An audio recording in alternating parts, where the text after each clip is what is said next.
ये जो आज तलवारें लेकर साफे बांध के वहां घूम रहे हैं, इनको कुछ नहीं पता है, क्योंकि सरकार का मापदंड सबके लिए अलग अलग है, जो गलत है। जो मायावती का दलित भारतीय जनता पार्टी के साथ आया था, वो संविधान और अंबेडकर के मुद्दे पे बहुत ज्यादा नाराज भारतीय जनता पार्टी से है और वो विपक्षी दल के साथ जा सकता है। नमस्कार। 4 PM पर आप सभी का स्वागत है। मैं हूं आपके साथ अब्दुल करीम। 21 मार्च को राज्यसभा में समाजवादी पार्टी के राज्यसभा सांसद रामजी लाल सुमन ने राणा सांगा पर एक टिप्पणी की, एक विवादित बयान दिया जिसको लेकर आज भी हंगामा मचा हुआ है। राणा सांगा पर जो रामजी लाल सुमन ने बयान दिया, उसका समर्थन 4PM नहीं करता है। लेकिन जिस तरह से जो करणी सेना के द्वारा जो हंगामा किया जा रहा है, जिस तरीके से प्रदर्शन किया जा रहा है, खुलेआम तलवारें लहराई जा रही हैं, कानून की धज्जियां उड़ाई जा रही हैं, बंदूकें लहराई जा रही हैं, धमकी दी जा रही है, सांसद के घर पर तोड़फोड़ की जा रही है, एक पूर्व मुख्यमंत्री को गोली मारने की धमकी दी जा रही है, ये सब नहीं करना चाहिए। कल आपने देखा करणी सेना के जो कार्यकर्ता थे, उन लोगों ने किस तरह से आगरा में प्रदर्शन किया, तोड़फोड़ भी कई जगह की, वो खबरें सामने आई निकल कर, है ना? और पुलिस का जो रोल है वो कल दिखा, किस तरीके से पुलिस जो है वो मूकदर्शक बनी रही और किस तरीके से पुलिस का जो रोल रहा वो कल आपने सभी ने देखा, है ना? और गोली मारने की धमकी अखिलेश यादव को दी गई। ये है उत्तर प्रदेश में, जी हाँ, कानून का राज। अब विपक्ष है वो कह रहा है कि कानून का नहीं, उत्तर प्रदेश में जंगल राज कायम है इस वक़्त। तमाम तरह की जो बातें हैं वो इस वक़्त की जा रही है और जिस तरीके से अखिलेश यादव को गोली मारने की धमकी दी गई है, उससे सपा है उसमें आक्रोश है और सपाइयों ने जमकर प्रदर्शन भी किया है। तमाम तरह के जो बयान हैं वो भी सामने निकल कर आ रहे हैं। इस पर हम करेंगे चर्चा। वरिष्ठ पत्रकार केपी मलिक जी हमारे साथ जुड़ चुके हैं। सर, आपका स्वागत है 4 PM पर। जी नमस्कार। अ, सर, किस तरह से आप देख रहे हैं कानून व्यवस्था को लेकर मुख्यमंत्री योगी आदित्यनाथ तो बेहद सख्त दिखाई देते हैं, बड़ी-बड़ी बातें होती हैं, लेकिन जब उत्तर प्रदेश में खुलेआम जब तलवारें लहराई जा रही हों, जब हाथों में डंडे हों, बंदूकें हों और एक पूर्व मुख्यमंत्री को, एक पार्टी के अध्यक्ष को खुलेआम गोली मारने की धमकी दी जा रही हो, इसको आप सर किस तरीके से देखते हैं? देखिए, अगर आप इस पुराने मामले को देखें, जब से ये रामजी लाल का बयान आया था जी, राज्यसभा में, उसके जी, बाद लगातार राणा सांगा और रामजी लाल के बयान को लेकर हंगामा मचा हुआ है। लेकिन ये हंगामा मचाने वाले कौन हैं? ये करणी सेना कौन है? हमें ये देखना होगा। जो भारतीय सेना है, जो युद्ध लड़ती है, जब वो है देश में देश की रक्षा करने के लिए, तो ये करणी सेना किसने बनाई है? क्या अभी भी हमें खतरा है क्या कि कोई वो गुजरात के बहादुर शाह अभी हमला करने वाले हैं? उसको बचाने के लिए करणी सेना बनी हुई है। लोगों को इतिहास पता नहीं है, लोगों को इतिहास के बारे में जानकारी नहीं है। लोग जो है राजनीति के शिकार हो रहे हैं और इन पर राजनीति ये चल रही है। भारतीय जनता पार्टी हो चाहे यूपी के मुख्यमंत्री योगी हो, भरपूर राजनीति कर रहे हैं। और एक हिसाब से अगर देखा जाए, समाजवादी पार्टी भी राजनीति कर रही है, या यूं कहें कि उनको भी राजनीति में मजा आ रहा है या करनी पड़ रही है, और आने वाले चुनाव में उनको भी इसका भरपूर फायदा मिलने वाला है, तो वो क्यों ना राजनीति करें। अगर कोई इस तरह की चीज होती और कोई लगता कि भाई चलो गलती से उनके मुंह से कोई ऐसी बात निकल गई है, देखिए मैं उसका भी विरोध करता हूं जिस प्रकार से उन्होंने गद्दार कहा और इस तरह की असंसदीय भाषा का प्रयोग उन्होंने सदन में किया। सबसे पहले तो मैं गलत मानता हूं उसको। रामजी लाल जैसे व्यक्ति को, जो लंबे समय तक सदन में रहे हैं, लोकसभा में भी वो रहे हैं, राज्यसभा में हैं, इतने वरिष्ठ नेता को इस तरह की भाषा का प्रयोग ना करते हुए सच्चाई सामने रखनी चाहिए थी। जितनी हम जैसे लोगों को जानकारी है, जितनी मैं जानता हूं, राणा सांगा राणा सांगा के बाद, राणा सांगा की डेथ के बाद उनकी पत्नी के पास जो है वो राज्य आया और उन्होंने वो राजा बनी। उसके बाद जब उनको लगा कि कमजोर महारानी है और इनके पास इतनी सेना नहीं है, तो गुजरात के जो शासक थे उस समय के, बहादुर शाह, उन्होंने हमला करने की घोषणा कर दी और इससे रानी घबरा गई। रानी को यह लगा कि हम उसका मुकाबला नहीं कर पाएंगे, तो उनको क्या याद आया? उनको याद आया हुमायूं, और उन्होंने हुमायूं को चिट्ठी लिखी और राखी भेजी कि मेरी रक्षा करो, मैं आपकी मुंह बोली बहन हूं। तो ये कहां गई थी तब करणी सेना? उसके बाद क्या हुआ कि हुमायूं कहीं दूर थे, किसी दूसरा कोई युद्ध लड़ रहे थे, उनके लिए इतना जल्दी मेवाड़ पहुंचना संभव नहीं था, वो नहीं पहुंच पाए और युद्ध शुरू हो गया और रानी ने जौहर कर लिया। लेकिन हुमायूं पहुंचे और हुमायूं ने वापस बाद में मेवाड़ को आजाद कराया और आजाद करा के अपना भाई होने का धर्म निभाते हुए उनके बेटे को राजगद्दी पे बिठाया। क्या ये इस करणी सेना को मालूम नहीं है, या सिर्फ राजनीतिक शिकार हो रहे हैं? देखिए, ये जो आज तलवारें लेकर साफे बांध के वहां घूम रहे हैं, इनको कुछ नहीं पता है, ना इतिहास पता है इनको, ना इनको भाजपा पता है, ना इनको करणी सेना पता है, इनको कुछ नहीं पता। बस चल दिए हैं घर से निकल के, मोबाइल में देख रहे हैं। और वह आपकी जो यूनिवर्सिटी है, व्हाट्सएप यूनिवर्सिटी में पढ़ाई चल रही है दबा के, और जैसे पढ़ाया जा रहा है ऐसे कर रहे हैं। अगर ये इनको चीज बताई जाए, ये इतिहास इनको बताया जाए, तो मुझे पूरा यकीन है कि आधे से अधिक लोग घर लौट जाएंगे और वो कहेंगे कि सही बात है।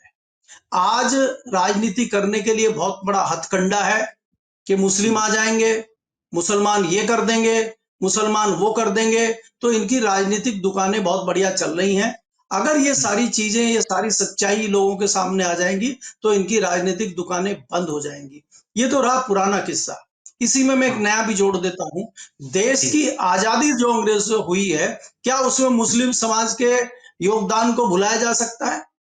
उसमें कितना बड़ा योगदान मुस्लिम समाज का है, और 70 साल से मुस्लिम समाज यहाँ रह रहा है।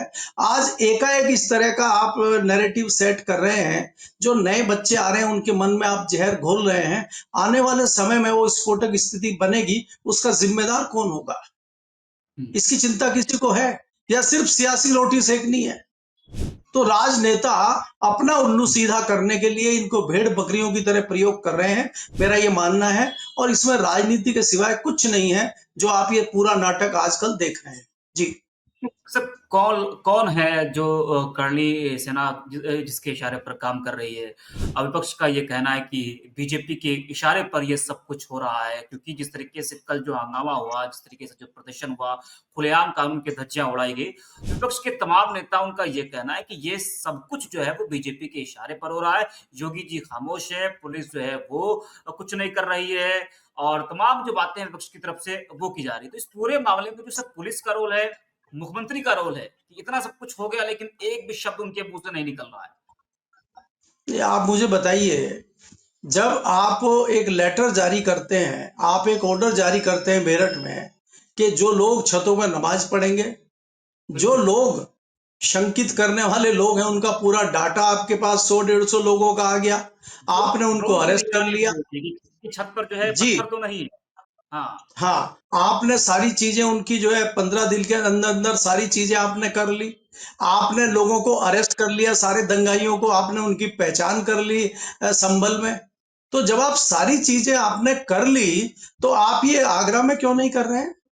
आप ये करणी सेना के लोगों के साथ नहीं कर रहे हैं? तो ये जताता है कि कहीं ना कहीं सरकार का एक छुपा एजेंडा है, जिसको सरकार चला रही है, और कठपुतली के रूप में पुलिस प्रयोग हो रही है। और पुलिस तो देखिए, जिसकी सरकार होती है उसी की कठपुतली होती है। और सरकार किसकी है, मुख्यमंत्री कौन है, ये तो आप जानते ही हैं, ये मुझे बताने की आवश्यकता नहीं है। तो ये सिर्फ राजनीति है और राजनीतिक हथकंडे हैं। मेरा मानना यह है कि वक्फ बोर्ड पे जो सारा मामला चल रहा है, वक्फ संशोधन बिल होना चाहिए। वक्फ में वास्तव में गड़बड़ियां हैं, गलतियां हैं, लेकिन खाली वक्फ में ही नहीं होना चाहिए, बाकी दूसरी चीजों में भी होना चाहिए। अगर आप एक ही धर्म के, एक ही पक्ष के लोगों को एजेंडा बना के काम करेंगे, तो उंगलियां तो उठेंगी ही। अगर आप खाली मस्जिद के लाउड स्पीकर की बात करेंगे, अगर आप नमाज की बात करेंगे, तो अगर आप नमाज की बात करते हैं, उसमें हथियार लहराए जाते हैं, उसमें दिक्कतें होती हैं, तो फिर जो हमारे जुलूस निकलते हैं सड़कों पे, जो कावड़ में 1 महीने तक सड़क बंद रहती है, उस पे भी आपको विचार करना पड़ेगा। अगर आप दोनों पे करेंगे, तो शायद ना सवाल उठेंगे, ना उंगलियां उठेंगी, ना कोई बात करेगा। लोग आपके पक्ष में ही खड़े होंगे कि सरकार बहुत अच्छा काम कर रही है। लेकिन सरकार करे तो सही, क्योंकि सरकार का मापदंड सबके लिए अलग अलग है, जो गलत है। जी। सर आपने एक बात कही शुरुआत में कि राजनीतिक लाभ जो है वो दोनों ले रहे हैं, चाहे वो बीजेपी हो चाहे वो सपा हो। अगर सर उत्तर प्रदेश की हम बात करें तो सर ये जो लड़ाई है, जो पूरा विवाद है, ये दलित बनाम राजपूत दिखाई दे रही है, जहां तक जो दिख रहा है। और अगर ये कहा जाए कि पिछड़ा बनाम अगड़ा लड़ाई, तो कुछ शायद कोई गलत नहीं होगा। अगर यूपी की हम बात करें तो सर 4 या 4.5% जहां तक मैं सही हूं अगर, तो 4 या 4.5% राजपूत है उत्तर प्रदेश में और 21% दलित है।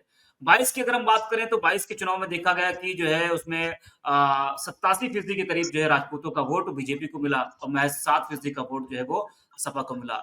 तो इन सब को देखते हुए जो 27 का चुनाव है, तो ये विवाद जो है, इस विवाद का असर 27 के चुनाव पर कितना पड़ेगा दोनों दलों पे?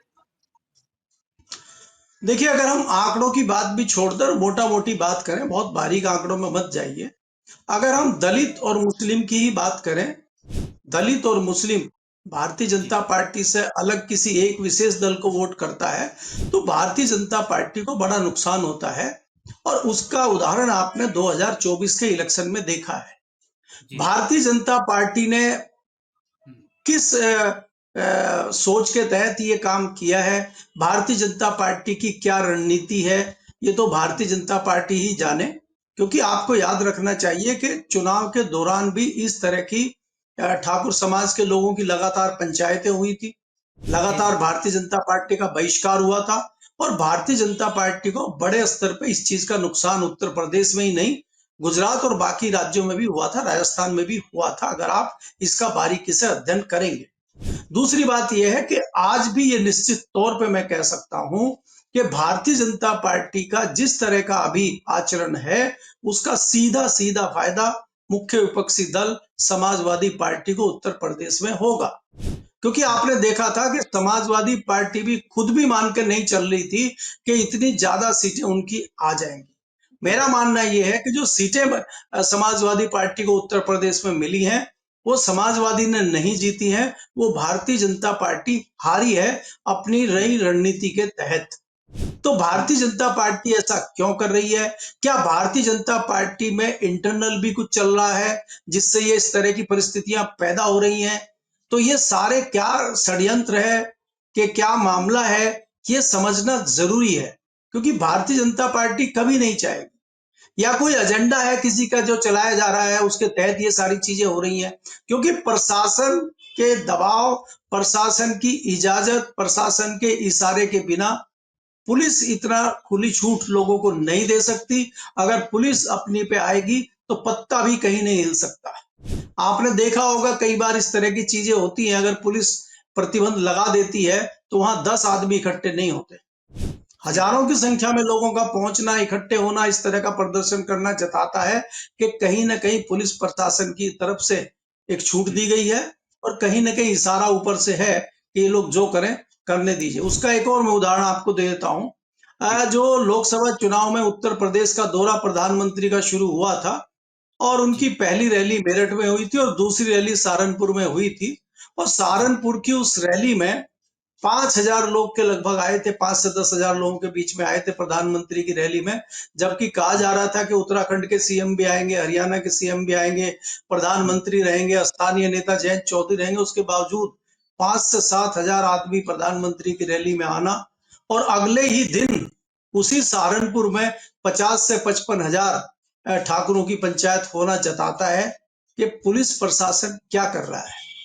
उस समय हुँ, आचार संहिता होती है, इलेक्शन होता है, इलेक्शन की आचार संहिता लगी रहती है, उस दौरान बहुत ज्यादा लोगों को बिना किसी कारण के इकट्ठा होने की मनाही है। ऐसे में अगर 50,000 लोग पंचायत कर रहे हैं समाज की, तो पुलिस हुँ, प्रशासन क्या कर रहा था उस टाइम? तो ये हुँ, जताता है कि भारतीय जनता पार्टी का कोई एजेंडा है। अब किस सोच के तहत ये एजेंडा चल रहा है, ये तो मेरी जानकारी नहीं है, ना मुझे समझ में आ रहा है। क्योंकि इससे तो सीधा सीधा भारतीय जनता पार्टी को बड़ा नुकसान होने जा रहा है। अगर आप देखेंगे, आज हुँ, भारतीय जनता पार्टी भी इस चीज को लेकर सकते में है कि कहीं ना कहीं जो मायावती का दलित भारतीय जनता पार्टी के साथ आया था, वो हुँ, संविधान और अंबेडकर के मुद्दे पे बहुत ज्यादा नाराज भारतीय जनता पार्टी से है और वो हुँ, विपक्षी दल के साथ जा सकता है। आप माने ना माने, समाजवादी पार्टी और कांग्रेस के साथ दलित बड़ी तादाद में गया है। और कांग्रेस और समाजवादी पार्टी मिलकर अगर चुनाव लड़ते हैं तो भारतीय जनता पार्टी के लिए 2027 में बड़ा खतरा मैं देखता हूं। तो ये सारी चीजें सोच के भारतीय जनता पार्टी आंखें बंद करके बैठी है। तो क्यों बैठी है, या इसके कोई दूसरे कारण है, या भारतीय जनता पार्टी का कोई अलग एजेंडा है जिसको वो करना चाहती है, तो ये सारी चीजें तो बाद में खुलेंगी। लेकिन फिलहाल तो मुझे भारतीय जनता पार्टी को बहुत बड़ा नुकसान, चाहे वो करणी सेना हो, चाहे तमाम जिस तरह के आंदोलन, जिस तरह की चीजें चल रही हैं, वो कहीं ना कहीं जताती है कि भारतीय जनता पार्टी के लिए बड़ा नुकसान है। और इसमें मैं ये भी देखता हूं कि जिस प्रकार आपने देखा होगा 2 दिन पहले प्रधानमंत्री जी बनारस गए थे और वहां से जी, जो तस्वीरें जारी की गई, जो खबरें प्लांट की गई हैं, वो जताती हैं कि दिल्ली और लखनऊ के बीच में जो तलखी थी और जो दूरी थी, वो तलखी भी नहीं घटी है और वो दूरी भी नहीं घटी है, दूरी बढ़ रही है। तो कहीं ना कहीं ऐसा तो नहीं ये कहीं ऐसा तो नहीं है कि भारतीय जनता पार्टी आपस में ही कुछ इस तरह की चीजें कर रही हो जिसका फायदा विपक्ष को मिल रहा हो। तो बहुत सारी चीजें हैं, उसके लिए हमें थोड़ा इंतजार करना पड़ेगा, मुझे ऐसा लगता है। लेकिन सर क्या लगता है कि जिस तरीके से लगातार ये विवाद बढ़ता जा रहा है, 21 मार्च को बयान दिया और आज 13 अप्रैल है, अभी तक खत्म नहीं हुआ है। क्या लग रहा है माफ़ी माँग लेनी चाहिए? वो तो अड़ा है कि भैया हम माफ़ी तो नहीं माँगेंगे। आपने देखा कि महाराष्ट्र में जब अबू आसिम आज़मी ने औरंगज़ेब का समर्थन किया, उसके बाद जमकर हंगामा हुआ और उन्होंने माफ़ी माँगी, मामला वो शांत हो गया। लेकिन अभी इस मामले में देखा जा रहा है कि 21 मार्च का बयान 13 अप्रैल हो गया है, अभी तक कोई माफ़ी नहीं, कुछ नहीं बोला है कि हम माँगेंगे नहीं माफ़ी और यहाँ पर लगातार प्रदर्शन चल रहा है। तो क्या लग रहा है कि माफ़ी माँगनी चाहिए फिर नहीं माँगनी चाहिए? देखिए, मैंने पहले ही आपको कहा कि इसमें राजनीति दोनों दल कर रहे हैं, हाँ, दोनों सियासी दल हैं, जी। दोनों सियासी लोग हैं, तो फायदा दोनों को हो रहा है ना। तो रामजी लाल सुमन की पार्टी को, रामजी लाल सुमन को तो फायदा हो रहा है, उन्होंने एक रणनीति के तहत वो बयान दिया है। तो अगर वो माफी मांग लेंगे तो वो तो फिर खत्म हो जाएगा सारा मामला। तो इसलिए वो मामले को वो भी गरमाए रखना चाहते हैं। और मामला अगर गरमाया रहेगा, मामला अगर चलता रहेगा, तो 2027 में उनको फायदा होगा ना। तो इसलिए अगर माफी उनको मांगनी होती तो माफी तो वो 2 दिन 4 दिन के बाद जब इतना विरोध हुआ था, हंगामा हुआ था, तत्काल माफी मांग लेते वो। तो वो भी नहीं मांग रहे हैं। और कहीं ना कहीं जो वो बात कह रहे हैं, उस बात का जवाब भी किसी के पास नहीं है। मेरा मानना है बात उन्होंने सही कही है, लेकिन उनके कहने का तरीका गलत था। जो उन्होंने शब्द प्रयोग किया वो शब्द गलत था। बात सही थी, लेकिन सही बात को वो गलत तरीके से उन्होंने कहा। इस बात पे विरोध है। मैंने अभी आपको बताया घटनाक्रम पूरा के किस प्रकार से क्या क्या चीजें हुई, हुँ, क्या कैसे रानी ने जौहर किया और कैसे हुमायूं तो मुसलमान था। राणा सांगा तो ये ठाकुर था। तो फिर ये ठाकुरों की और मुसलमानों की लड़ाई कहां से हो गई? अगर वो उनका दुश्मन था तो वो फिर उसने जब राजपाट जीत लिया तो उसके बेटे को क्यों बिठाया राजगद्दी पे, खुद क्यों नहीं बैठा? तो कहानी कुछ और है। और ये सिर्फ आज के परिप्रेक्ष्य में अपने राजनीतिक हित साधने के लिए, राजनीतिक रोटियां सेकने के लिए ये नूरा कुश्ती चल रही है, उससे ज्यादा कुछ नहीं है। जनता के हित में दोनों ही तरफ से कुछ नहीं निकल रहा है सिवाय नुकसान के। पुलिस बिल्कुल। कठपुतली बनी हुई है, उसकी मजबूरी है, क्योंकि सत्ता में शासन जो भी सत्ताधारी दल होता है, किसी भी सियासी दल का हो, जो सत्ताधारी दल होगा, पुलिस उसकी कठपुतली बन के ही काम करेगी। ये कोई नई बात मेरे लिए तो नहीं है। जी। ठीक है सर, आपका धन्यवाद, आपने समय दिया अपना। तो वरिष्ठ पत्रकार केपी मलिक जी को भी आप सुन रहे थे। हालाँकि लगातार जो बवाल है राज्यसभा सांसद रामजी लाल सुमन के द्वारा जो दिया गया है राणा सांगा पर, उसके बाद से लगातार बवाल मचा हुआ है। कल आपने आगरा में देखा किस तरीके से करनी सेना ने प्रदर्शन किया, अखिलेश यादव को गोली मारने की धमकी दी गई, वाराणसी में सपा नेता के ऊपर भी हमला किया गया। तो इस तरीके से लगातार बवाल मचा हुआ है। तो इस वीडियो में इतना ही, आप देखते रहिए 4 पीएम।